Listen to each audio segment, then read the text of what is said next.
नमस्कार दोस्तों, जेके success point के यूट्यूब चैनल में आपका स्वागत है। तो डियर फ्रेंड्स, लास्ट वीडियो में हमने साइंस के 20 क्वेश्चंस पढ़े थे, उससे पहले 20 क्वेश्चंस पढ़े हैं। तो आज हमारा इसका जो थर्ड क्लास है वो होने वाली है साइंस के प्रीवियस ईयर क्वेश्चंस की। तो इसमें कुछ इंपॉर्टेंट क्वेश्चंस है वो डिस्कस करने वाले हैं। ये क्वेश्चंस है सभी आए हुए प्रीवियस ईयर क्वेश्चंस है जो कि आगामी जो एग्जाम होने वाली है, खास करके जो BARC के जो सेकंड स्टेज जो एग्जाम होने वाली है उसके लिए भी बहुत इंपॉर्टेंट रहने वाले हैं। NPCL, NCL और भी जो डिपार्टमेंट ऑफ एटॉमिक एनर्जी के अंतर्गत जो भी वैकेंसीज आती हैं उन सभी के लिए बहुत ही इंपॉर्टेंट रहने वाले हैं। तो आज हम इन क्वेश्चंस को डिस्कस करने वाले हैं, तो वीडियो में बने रहें और वीडियो को अंत तक जरूर देखें। तो आज की इस वीडियो को शुरू करते हैं। तो डियर फ्रेंड्स, आज का हमारा इसमें पहला क्वेश्चन है, स्मार्टफोन की बैटरी बनाने के लिए बड़े पैमाने पर इस्तेमाल किया जाता है। हम जो स्मार्टफोन यूज करते हैं तो उनमें जो बैटरीज प्रयुक्त की जाती है तो उसमें बड़े पैमाने पर किसका प्रयोग किया जाता है, तो मतलब बैटरी बनाने के लिए सबसे ज्यादा किसका प्रयोग किया जाता है, तो वो किया जाता है लिथियम का। लिथियम पॉलीमर जो होता है उसका प्रयोग है वो स्मार्टफोन की बैटरी बनाने में सबसे अधिक किया जाता है। नेक्स्ट क्वेश्चन को देखते हैं हम। नेक्स्ट क्वेश्चन है हमारा इसमें, डिग्री पर सेल्सियस और फारेनहाइट स्केल में तापमान का मान समान होता है, तो कितनी डिग्री टेम्परेचर पर सेल्सियस और फारेनहाइट जो स्केल होता है उसका मान होता है वो समान होता है, तो कितना हो जाएगा, वो होता है -40 डिग्री पर। -40 डिग्री पर जब हम फारेनहाइट और जो सेल्सियस स्केल है उसको हम देखते हैं तो दोनों का जो मान होता है वो बिल्कुल करेक्ट या फिर एक समान होता है। अगला क्वेश्चन हमारे इसमें, 1 इंच सेमी के बराबर होता है, जो 1 इंच जो होता है वो कितनी सेमी के बराबर होता है ये हमें बताना है। तो 1 इंच जो होता है वो होता है 2.54 सेमी के बराबर होता है। ऑप्शन नंबर डी है वो इसका राइट आंसर हो जाएगा। कितने के बराबर होता है, 1 इंच बराबर होता है 2.54 सेंटीमीटर होता है। वही अगर आपसे पूछा जाए कि 1 फीट होता है उसमें कितने इंचेज होते हैं, तो 1 फीट में 12 इंच होते हैं। कितने होते हैं, 12 इंच होते हैं। और जो 1 फुट होता है उसमें जो सेंटीमीटर आपसे पूछा जाए तो वो कितने होते हैं, वो होते हैं 30.48 सेंटीमीटर होते हैं, वो 1 फीट के अंदर होते हैं। नेक्स्ट क्वेश्चन है हमारा इसमें, LPG का विस्तृत रूप है। जो LPG तो हम सिलेंडर प्रयुक्त करते हैं घरों में, तो LPG जो होती है इसका फुल फॉर्म क्या होगा, तो LPG की जो फुल फॉर्म होती है वो होती है लिक्विफाइड पेट्रोलियम गैस। क्या होगी, लिक्विफाइड पेट्रोलियम गैस होती है, ये LPG की फुल फॉर्म होती है। और जो LPG होता है वो प्रोपेन और ब्यूटेन से मिलकर है वो बनती है। नेक्स्ट क्वेश्चन है हमारा इसमें, 1 मिमी माइक्रोन के बराबर होता है। जो 1 मिमी होता है या फिर मिलीमीटर इसको बोलते हैं, वो कितने माइक्रोन के बराबर होता है, तो 1 मिलीमीटर जो होता है वो 1000 माइक्रोन के बराबर होता है। ऑप्शन नंबर ए है वो इसका करेक्ट आंसर हो जाएगा। नेक्स्ट क्वेश्चन को देखते हैं। नेक्स्ट क्वेश्चन है हमारे इसमें 46 नंबर क्वेश्चन, निम्नलिखित में से कौन सा एक मिश्र धातु नहीं है।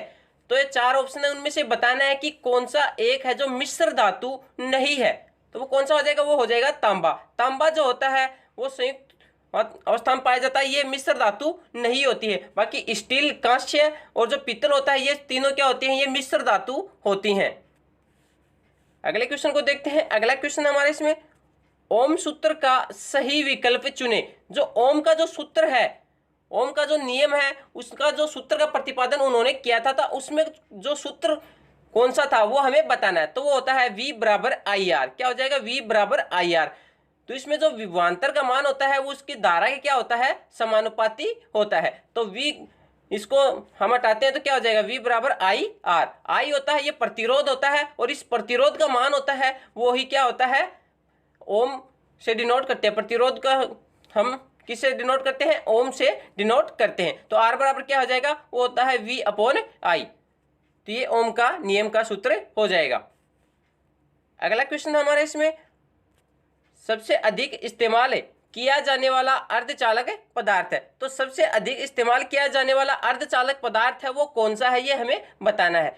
तो सबसे अधिक है वो सिलिकॉन, जो अर्धचालक पदार्थ है उसका प्रयोग किया जाता है। क्या हो जाएगा, सिलिकॉन है, इसका उपयोग है वो बहुत सी जो हम ये मेमोरी कार्ड वगैरह यूज करते हैं उनमें भी इसी का प्रयोग किया जाता है। सिलिकॉन के ज्यादातर चिप वगैरह बनाए जाते हैं।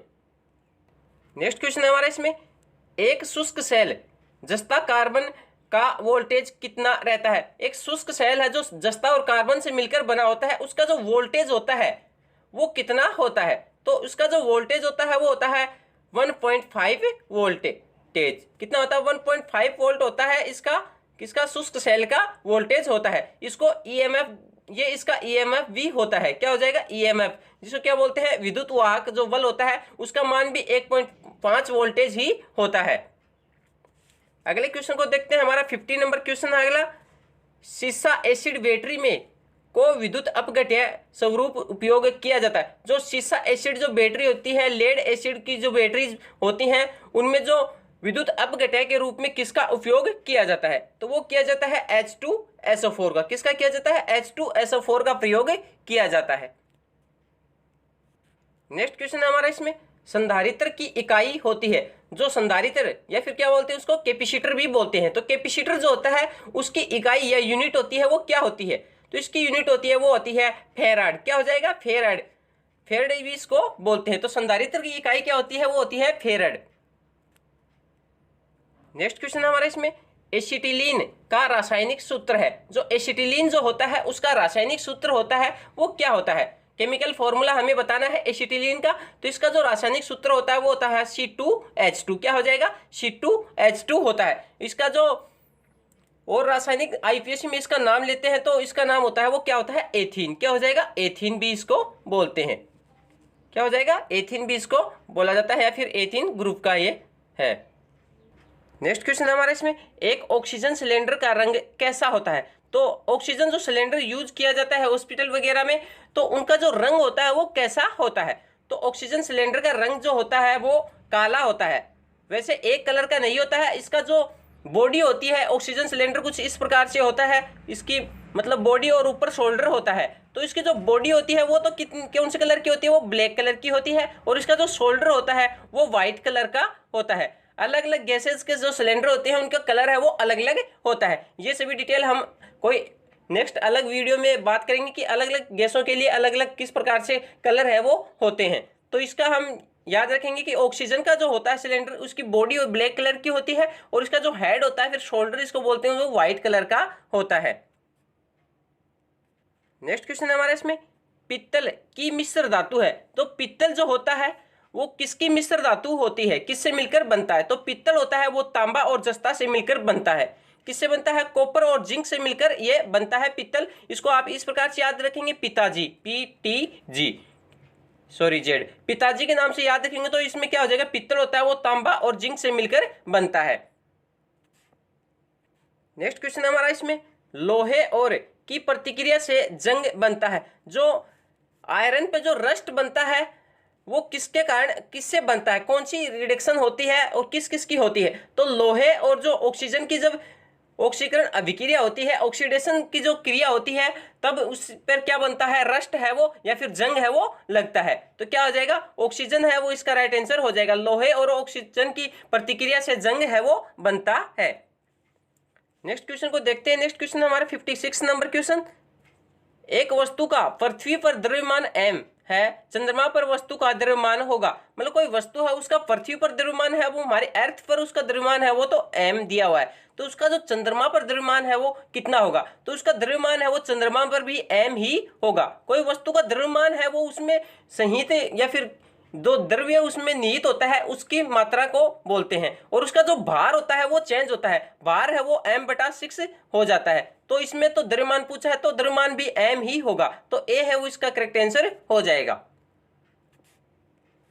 नेक्स्ट क्वेश्चन हमारा इसमें, वायुमंडल में सबसे अधिक मात्रा में गैस पाई जाती है। तो वायुमंडल में सबसे अधिक मात्रा में कौन सी गैस है वो पाई जाती है?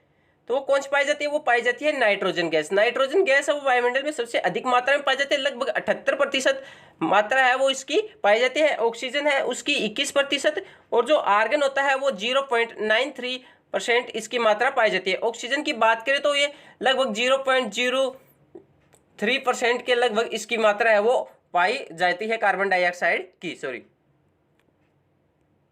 नेक्स्ट क्वेश्चन हमारा इसमें, कौन सी धातु परिवेश के सामान्य तापमान पर तरल अवस्था में रहती है? तो कौन सी धातु है? Which metals remains the liquid state at normal ambient temperature. मतलब कौन सी धातु है, मेटल है जो सामान्य तापमान पर तरल अवस्था में ही रहता है? तो वो हो जाएगा पारा या फिर क्या हो जाएगा? मरकरी। पारा जो होता है वो सामान्य तापमान पर, ऐसी अकेली धातु है जो सामान्य तापमान पर क्या होती है, द्रव्य अवस्था में पाई जाती है। और इसका जो एटॉमिक नंबर होता है वो कितना होता है, 80 है, वो इसका एटॉमिक नंबर होता है। नेक्स्ट क्वेश्चन को देखते हैं। नेक्स्ट क्वेश्चन हमारा 59 नंबर क्वेश्चन, इनमें से कौन एक अम्ल है। तो ये चार ऑप्शन उनमें से बताना है कि अम्ल है वो कौन सा है। तो HCl जो होता है ये एक अम्ल होता है, HCl है ये एक अम्ल है, हाइड्रोक्लोरिक एसिड भी इसको बोला जाता है। नेक्स्ट क्वेश्चन को देखते हैं। नेक्स्ट हमारा 60 नंबर क्वेश्चन, सामान्य वायुमंडलीय दबाव पर पानी का क्वथनांक होता है। तो सामान्य जो टेम्परेचर होता है नॉर्मल जो एटमॉस्फेयर जो प्रेशर होता है उस पर जो पानी का जो बॉइलिंग पॉइंट होता है वो कितना होता है। तो पानी का जो बॉइलिंग पॉइंट होता है वो होता है 100 डिग्री सेल्सियस। कितना हो जाएगा, 100 डिग्री सेल्सियस होता है वो पानी का बॉइलिंग पॉइंट होता है, नॉर्मल जो एटमॉस्फेयर प्रेशर होता है उस पर। और इसको जो हम फारेनहाइट में चेंज करते हैं तो इसका मान आता है 212 डिग्री फारेनहाइट। अगर 212 डिग्री फारेनहाइट इसमें ऑप्शन दिया होता तो वो भी इसका करेक्ट आंसर हो जाता। और वाटर का जो मेल्टिंग पॉइंट होता है वो होता है 0 डिग्री सेल्सियस। कितना हो जाएगा, 0 डिग्री सेल्सियस। बॉइलिंग पॉइंट होता है वो 100 डिग्री सेंटीग्रेड होता है और फारेनहाइट में 212 डिग्री फारेनहाइट होता है। तो ये आप याद रखेंगे। तो डियर फ्रेंड्स, ये थे आज के हमारे 20 मोस्ट इंपोर्टेंट क्वेश्चंस। आशा करते हैं आपको वीडियो पसंद आया होगा। अगर वीडियो पसंद आए तो प्लीज़ वीडियो को लाइक करें, कमेंट करें, अपने फ्रेंड्स में शेयर जरूर करें। आगे भी आपको इसी प्रकार की वीडियो है वो मिलने वाली है। तो चैनल पर नए हैं तो चैनल को सब्सक्राइब जरूर करें। धन्यवाद।